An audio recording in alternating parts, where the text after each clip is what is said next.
So, Andy, man, tell us a little bit about who you are. 2 years ago, my sophomore year, spring semester, going into that semester, I had everything going for me that the world would ever want. You know, I mean, I had the girl I was gonna marry, I had the perfect family, and I had my entire future lined up with the Air Force. And with a span of like 4 months, all three of those were ripped from me, were taken from me. And through all of those things, through God ripping away all of those things, I mean, I would have held on to those things until I went to hell. You know what I'm saying? Like, I would have held on to all those things until I died. And but God ripped those from me, and I couldn't be more happy that He did.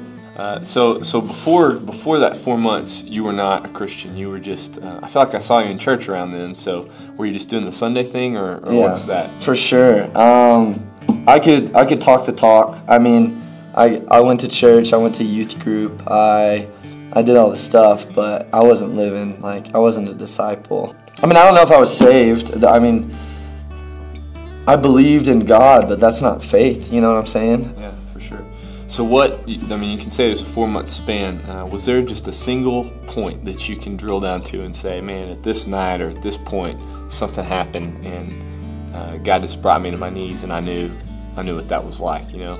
Oh yeah, it was the second midnight worship, and it hit me. For my entire life, it finally hit me. God gave me just like a glimpse of my past, a glimpse of everything, and He was like, Andy, everything that you've ever built up, I've torn down. And I was like, I broke down. Like, I was bawling my eyes out, and He was like, but I did that so you'd fall like madly in love with me.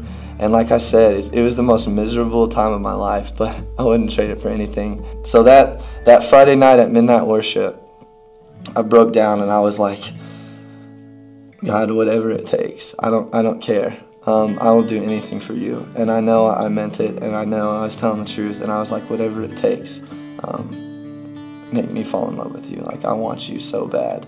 And I just didn't know. I was too much of a coward to give up my stuff, my little toys that I was enthralled with, you know.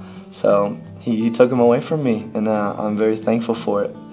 And so yeah, it was that midnight worship that I finally surrendered my life, truly surrendered my life to Jesus. Yeah.